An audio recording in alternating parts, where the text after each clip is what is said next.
Yeah? Great.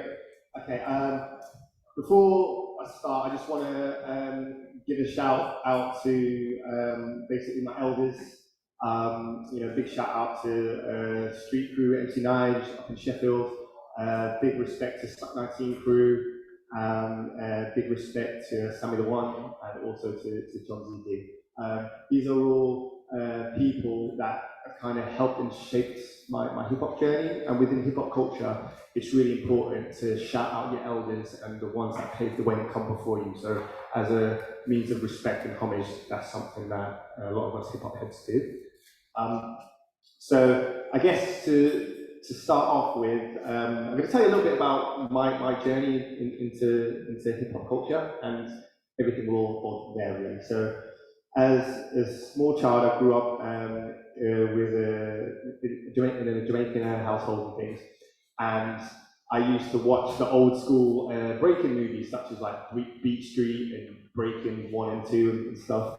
I also watched a lot of old school kung fu movies as well. If you grew up in like the 70s and the 80s, you will have probably like come into contact with that, especially if you're from a hip hop background. A lot of people don't realize that actually a lot of the breaking movements were actually inspired by kung fu and other forms of martial arts, as well as like jazz and tap and African dance forms and other elements that go way, way back. So as a child, these are the kind of things that I was growing up around and being influenced by. So I used to try and teach myself how to roll around the floor and spin on my head. All I could manage with a bit of a backspin. That was it. And then I went to university at Sheffield Hallam, and in my second year, I discovered breaking. I had a breaking society, so I went along to that. And then as soon as I realized that in order to get your mark, you don't need to attend lectures, you just need to attend the seminars, I sucked off all my lectures, and I spent all my time in the studio, honing my craft of being a b-boy. I passed my degree, but I said to myself, right, for 1 month, I want to do what I love. And then at least I can look back in my life and say, for 1 month, I did what I love. 20 years later, I'm still here doing it. I did a degree in psychology, by the way. And I'm telling you all these things because everything's going to come full circle, you'll see. So along the way, I used to teach breaking, and I also got into hip-hop theatre by a gentleman called John ZD that I mentioned before. And basically, I toured with him. And then I also toured with a traditional Indian dance company called Sonia Sabri Company. And within doing that, we were looking at the similarities between like hip hop and classical Indian dance. You heard a little bit about it in one of the previous talks. So, for example, you had the beatboxing, which is just the same as the classical notation for the tabla. Yeah, da, din, da, din, da, da. Yeah, similarities, In Kathak, you spin upside down with your hands up in the air. In breaking, we do that just upside down. So there's a lot of like synergies and things. So these things were kind of like helping to, I guess, formulate what was later going to be like the foundations for the rationale method. So basically what happened was we ended up exploring hip-hop and accessibility, and I'm talking specifically within disability. Basically, my company, we were doing a theatrical production, and we were like, okay, in fact, I'll do this with you now for a second, okay? So when I say close your eyes. When I say open your eyes, okay? Close. Open. Close. Open. Close. Open. Yeah, so it's kind of like... Yeah, so as you can see, we got quite a profound response from the audience just by simply taking the audience sight away and bringing it back. So we were like, oh wow, okay, well let's really like delve into visual impairment and see what goes on with this. And so really superficially, like idiots, we're going around dancing with our eyes closed. And then my company member said to me, do you realise that we can all become visually impaired at any point in our lives due to illness or injury, or like just washing your face, or like just waking up the next morning not being able to see? And at that point it hit me, I was like, what if I was to wake up tomorrow and I couldn't see at the time she was 2, my 2-year-old daughter? I wasn't emotionally prepared for that, like absolutely flawed. Now, I'm the type of person that kind of like, if I'm afraid of something, I develop a curiosity about it, yeah? I want to learn like more about what's going on. So what I did was I started to do a lot of research with the Plastic Society, Doncaster, Sheffield Royal Society for the Blind and things. And I started to ask them certain questions. So at the time I was doing a lot of hip-hop theatre. So I said, why is it that a lot of people with vision impaired don't go to theatre? They're like, it's because we can't see the action. So I was like, right, what do you need in order to be able to see the action more clearly? They're like, well, we need dynamics to change quite abruptly from like wide to narrow. And I was like, okay, yeah, Reagan does that, that's fine. And then it's like, we also will go from like high to low. And they said, but also, a lot of people with visual impairment, it depends on the impairment, but a lot of people with visual impairment see better when they look down towards the floor. And I was like, yo, where does most breaking happen? On the floor, yeah? So there started to be like an unlikely link coming between like hip-hop and visual impairment. So I was like, okay, fair enough. And then I went with a visually impaired playwright called Kate O'Reilly. Now Kate, she sees the world in 2D, so it's like a flat picture to her. But she said when she watched my company break in person, she got an experience of what it's like to see in 3D. And she never had that with any other dance form before. She says she thinks it's something to do with the kind of like non-typical positions we put our bodies in, or like the axis of what we spin out for our power moves, and kind of like is doing something to her brain that kind of like gives her a sense of depth and perspective and things. So I was like, okay, this, you know, we need to really delve into this and do research. So I started to partner with a neuroscientist, and we're going to be doing fMRI scans on people with vision impairment to kind of like see what are the most visible movement forms and dance forms, you know, in terms of heightening accessibility. So there was like one unlikely link. And then the other thing I said to Kate was, you know, is there anything else that, you know, people with visual impairment don't really like about the theatre and stuff? They're like, well, they just find the current provision of audio description boring and unimaginative. So if y'all don't know what audio description is, it's basically describing the physical movements that happen on stage, or like, you know, in a film, for example. Now, normally it's done quite objective, and like the dancer listens all, turns the head to the left. It's just a bit boring and unimaginative. It's objective, it's scientific, yeah? It's done like in that kind of way. Now, the problem is art is subjective and it's emotive.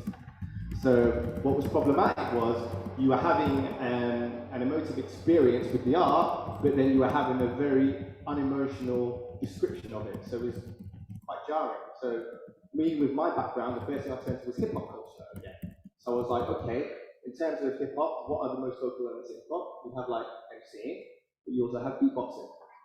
So I was like, okay, so let me utilize like MCing in terms of like, you know, hip-hop poetry, for example, to create like an emotive like soundscape.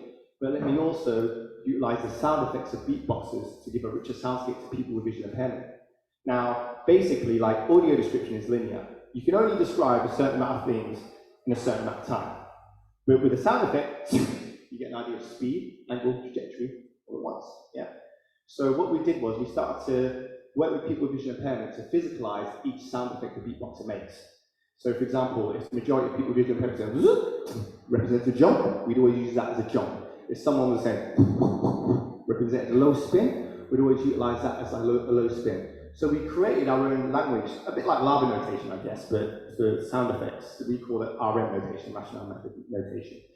And from that, we just started applying that to productions and stuff, and it was like a huge success. Like my company now, we're a multi-award-winning like audio description provider. We worked like with the likes of like Marvel and things, where we did like Pan-African productions with Black Panther. We worked with a South African company called Shutu. They created the soundscape for the audio description, and the audio describer was a hip-hop poet from Zimbabwe. So in order to just keep with the energy and ethos of the whole Black Panther production, and that kind of like, that's also a multi-award-winning tour that happened with the Black Panther culture that happened in East Anglia, that, you know, that time. So again, there seems to be another unlikely link between, you know, hip-hop and accessibility. So the other thing I said was, why is it that, you know, do you know of any like visually impaired breakers? And the societies are like, can't find any. Yeah, and in my lifetime, I only came across 2 at that point. So I was like, okay, so if there's no one that I know that's visually impaired that is breaking, let's address that. So I was like, I can't, the reason for me to do that can't be because I want some people who can't see to dance in my production. So I was like, okay, well, what's breaking done for me? I was like, well, actually, it's helped me like improve my spatial awareness, and it's also helped me go from standing to the floor really safely. Because we have these things in breaking called like go downs, where we do spins, jumps, rolls, freezes, but basically go from standing to the floor in safe ways. So I was like, that's it. I'm going to teach breaking as a means of injury prevention and to improve spatial awareness. And yeah, we've done that, smashed that out the park. We've done that all over the country. We've even taught at the Royal Opera House and things like that. So we've transcended kind of like institutions with it as well and things. I'll show you a little bit of an example. Can you play the first clip, please? Sorry, yeah.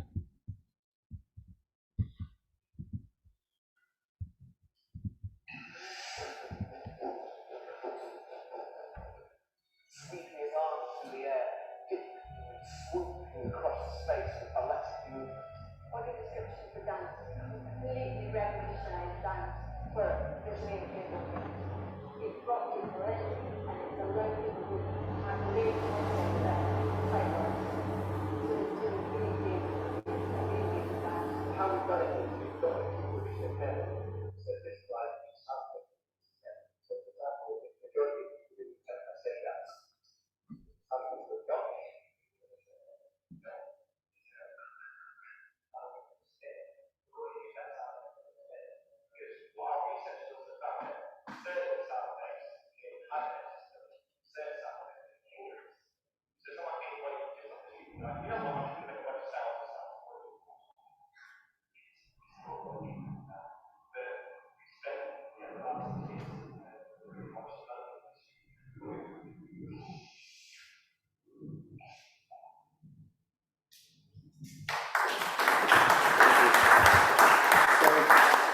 So that is it in terms of kind of like what the audio description does, the rationale method. Now, that technique we also use to teach people with vision impairment breaking as well. So it's not just used to enhance like entertainment, it's also used to actually enhance accessibility in terms of being able to teach movement. So we're using the musical form of hip hop to actually enhance accessibility to people with disabilities. Which this next this clip will show. This is from BBC Strictly It Takes Two. We were as like there was like featured artists, and you're going to have like this is a bit of a case study of one artist in particular. No, it's coming. No, I can't do it. I don't know how to do it immediately. Sorry. Yeah, it's just the sound. I'll put the microphone next to where the sound is coming out. I don't know why it's coming out over there.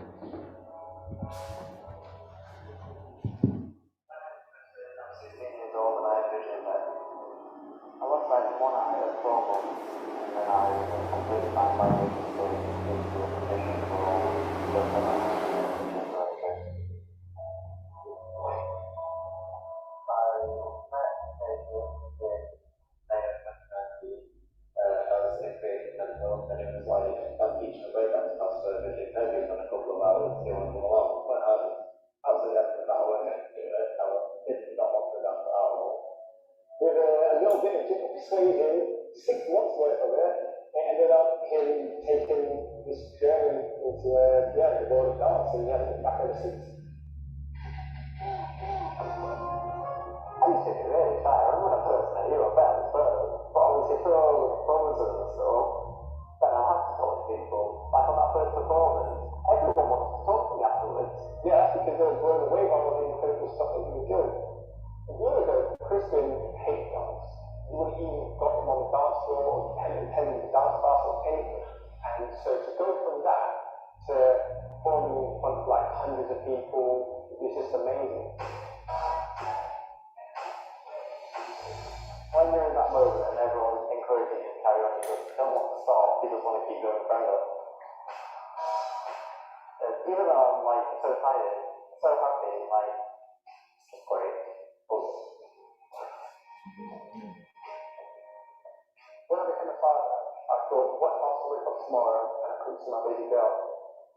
And I wasn't really prepared for that, if I'm honest. I decided to utilise the thing that made me afraid to help empower people with disabilities to have happy and fulfilling lives.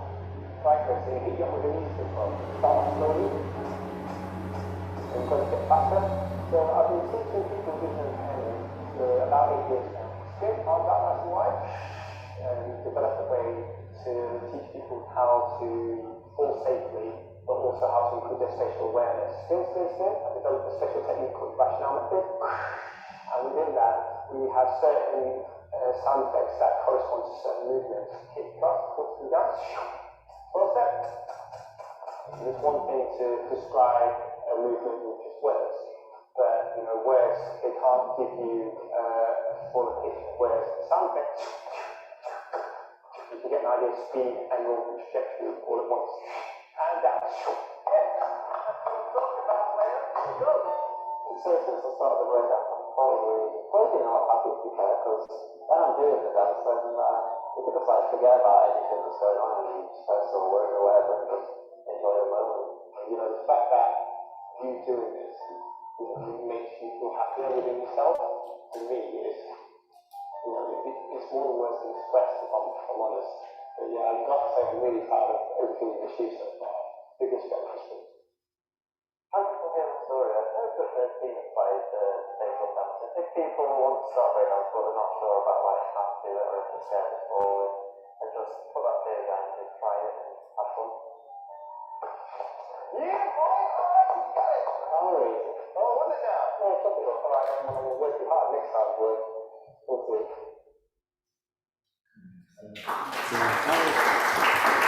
That was their journey. So that was within a year. So within a year of first learning breaking, they got proficient enough to be featured on BBC Strictly It Takes Two. They also was the lead performer in a theatrical production that we did called Trust and Care, which is going to be touring next year. So come check that out. And with that, the audio description is going to happen through the speakers for everybody to hear, not just through the headsets. So you'll be able to hear the rationale method in full effect. Now, so we didn't just stop there. So what I also did was I also started to develop like an accessible sound pad for people with vision impairment. So I was like, you don't get many vision impaired directors or choreographers, right? And it's not because they can't do it, it's just because there hasn't been an accessible pathway created for them to do it. So what I did was I created like a sound pad, and I got, for example, the vision impaired children to create the tactile buttons, to design little tactile buttons, and we inputted the RM language into the sound pad. So basically they would be able to create their own sound score, and then they'd be able to choreograph or be choreographed on utilising the sound pad. But I'll show you just a quick clip of the documentary that talks about it.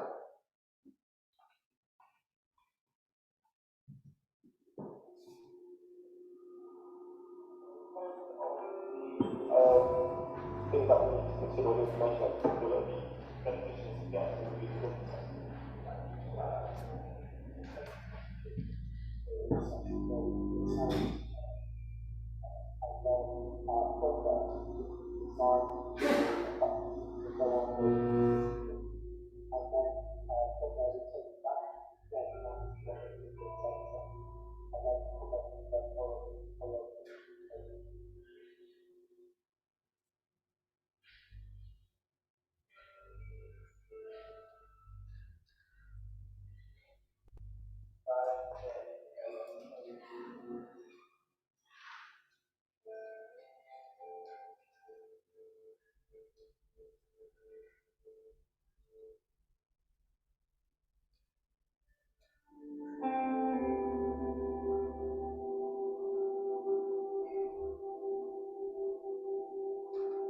What do you think the potential is in terms of where this can go, whatever areas this could possibly help people with vision impairment and other Of course, with visual impairment, one of the big issues in the education of children with blind and visual impaired is mobility. And actually having body awareness, and that's related to proprioception, which is not just touch, but it's actually knowing where your body is in relation to other parts of the body and the environment, spatial awareness at any point. So in terms of developing a curriculum for proprioception for children with visual impairment, that would be a real boom.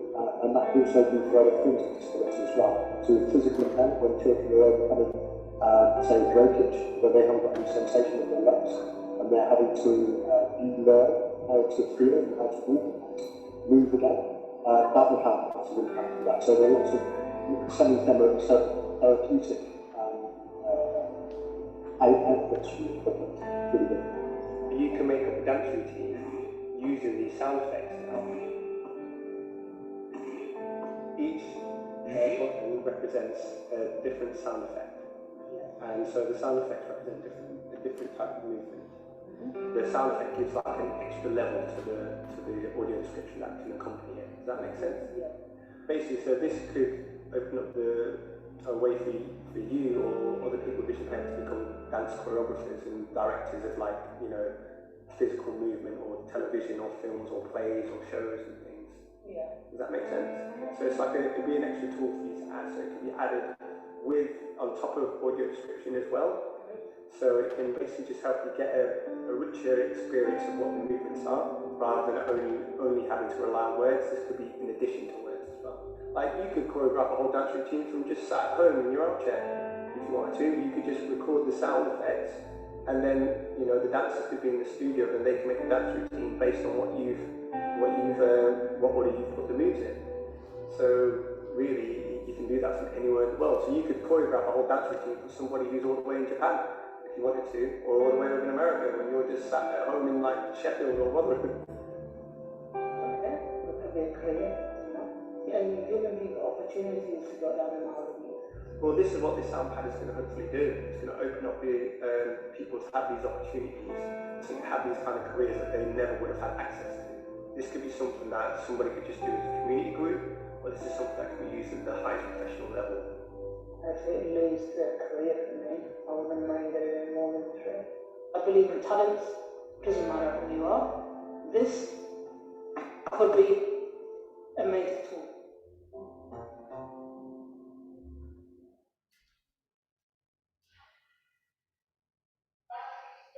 It is, regarding this, is something more exciting to get into it.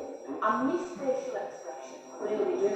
Yeah. And so it means a lot to me, and that's why I get really passionate about it. If I can hear what they're doing. If somebody's dancing, I know they're dancing, but I want to know what they're doing with their hands, what they're doing with their legs. I want to understand what they're doing and make it alive, if that makes sense to me. You can't be all excited at the fact that they're dancing, and I'm the one who's making them noise, them sounds of what they're doing. So, Alice, if Granny rotating his hips, could you make the sound, please? Yes! It works! Yes! Not just the music, because art as well, because loads of people do listen and they don't know. Well, it would just like you just said, it would make the sport come alive, wouldn't it? Well, you're not interested in football. No, but I wouldn't if it were like that. I don't think you would. No, it's got a different meaning then. Yeah, it's got a different feeling to it. You sort of, in a way, you're taking part of it. Even so you're not doing it, but you are more involved. And it's one of the best things I think. Would you have lots of students? Would you have lots of students bringing in lots of different groups? This is very good. It's the best one. There's a lot of prototypes out there where they invent this stuff. It's already been invented, but they're just doing it in a different way. And what you're doing, nobody's never done that. And as far as I know, I've never heard of it anywhere. I think it's great because us as blind and visually impaired people, we could use it to create dances, like I did, and different exercise moves, like Tai Chi moves, or anything like that. It's really great, exercising, and it just opens a whole new world. The way it sounds, anybody can use it, and it can, if we can't tell what's going on, there's someone that knows what's happening can press those buttons and make the sounds of each person, and they can do it as faster than someone could describe it. Get like students in, and they bring really good stuff. They bring like, you want to tactile models outside, they bring the good stuff. Very good. And it is, but is it not such an on your level? You're not your mind doing all okay, Michael, this is what was that? You're spinning, man. You're spinning. You're slicing. Come on. Bring that finger on. I give it 5 stars. Oh, yeah. I give it 5 stars.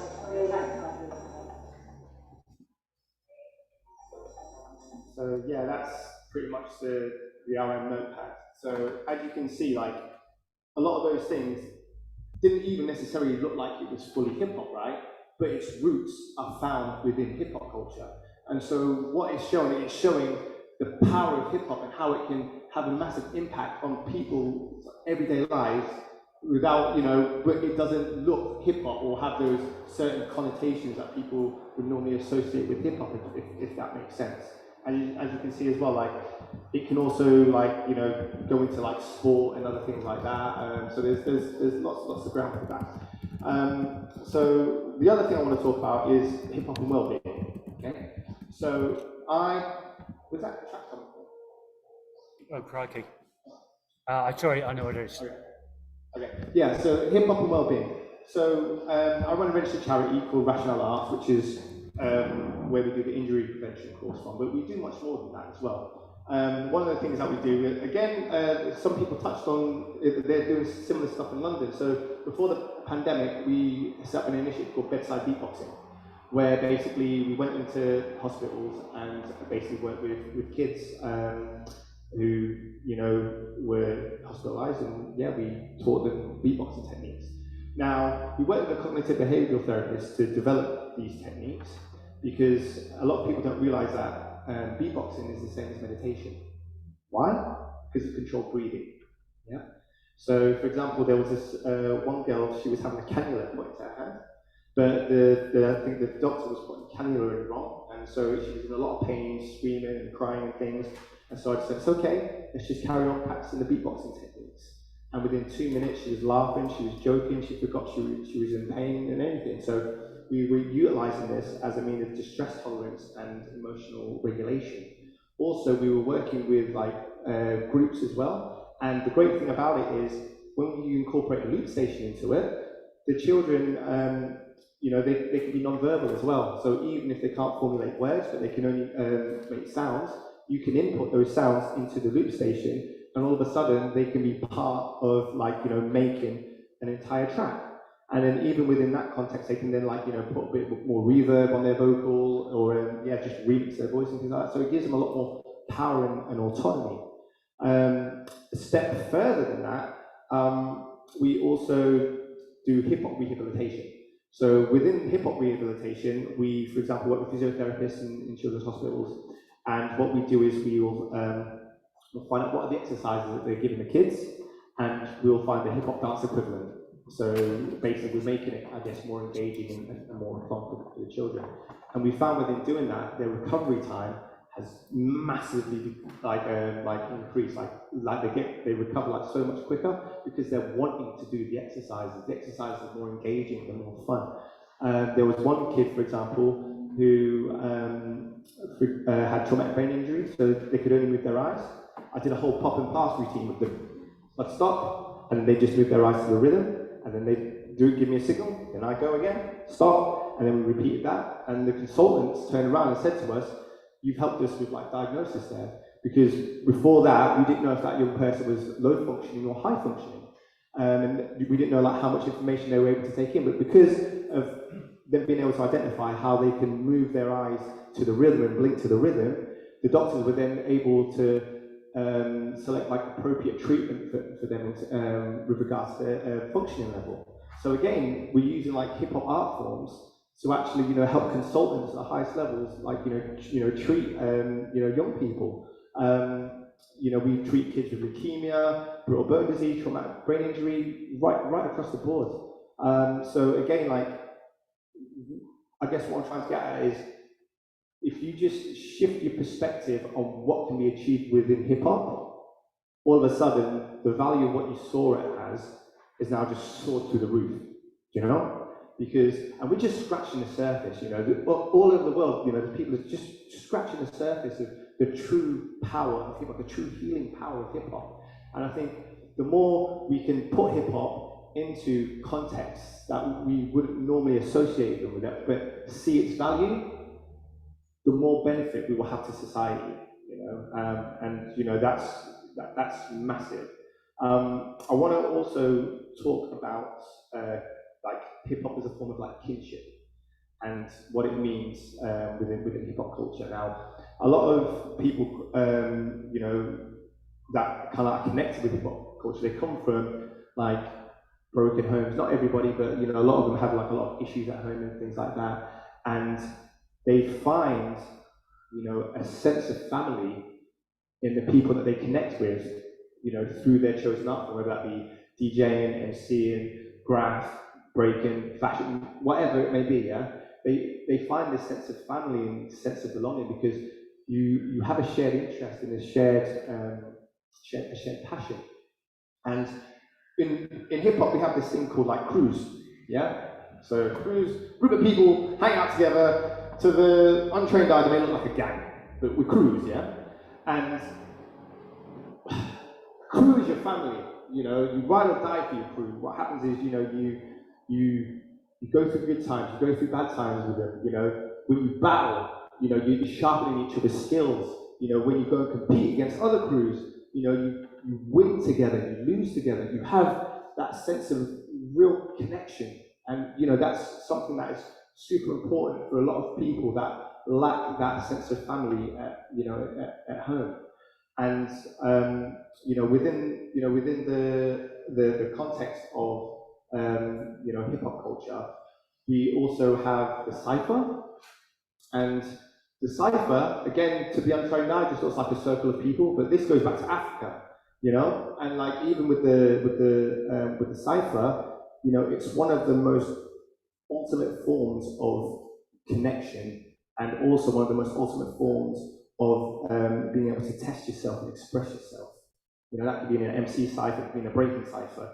So, for example, it's like you may go into the center of the cipher, but you have to first get over the nerves of going into that and stuff like that. Everybody in that cipher understands that, And then when you go in that cipher, it's not about you necessarily beating somebody else, but you've always got to be ready, because at any point somebody can come and challenge you and battle you.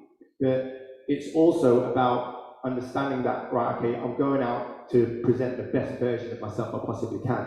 And every time I do that, I'm going in there to better myself and do that. And what a lot of people don't realize is the person in the center of the cipher, right, also the people on the outside of the cipher is just as important as the person in the center, because it's an energy exchange. It really is. You go in there, and the energy that you give, the crowd will give that back to you and things like that. And again, once you finish your round and stuff, you'll get props, you'll get love. You may not, but again, that's you being able to show and prove, and being able to take that on the chin and move it forward. And the reason I bring this up is because also, as you get deeper in this game, like, for example, you can be like battling somebody 20 years ago, being a rival crew, and you'll hate each other. You're just not vibing with them. But like 10 years go by, 20 years go by, you see that person in the street, you'll have mutual respect for one another because you were there, you shared that moment in time together. Whether or not you hated on each other, in the past, hopefully you've grown a little bit since then, but you'll understand that at that moment in time, we were part of the moment. We were part of something that was bigger than ourselves, and we were contributing to kind of like the next generation for them to do their thing. And that's what hip hop really is in terms of kinship and family and belonging. It goes way beyond just a bunch of people just getting together and hanging out. It really has a lot of power within hip hop. So I'd just like to leave it there.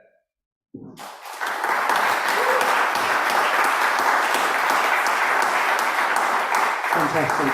Well, if you can stay for a second, Nathan, we're kind of out of time, but I'll invite one or maybe two very quick questions. I thought your hand was up, Simon, but you're just resting your head on it.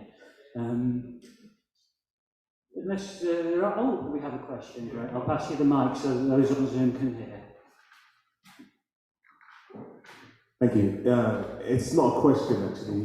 Nathan, I just want to say that was absolutely beautiful. Like, you really...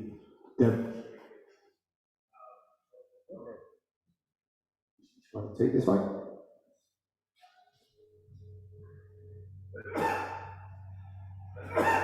Thank you. Yeah, you really demonstrated the power of hip hop. As a practitioner, I'm always stressing how powerful hip hop can be, but to see the work that you've been doing and the arenas that you've taken it into, that was mind blowing. Really mind blowing. So continue doing the work you're doing. Big up.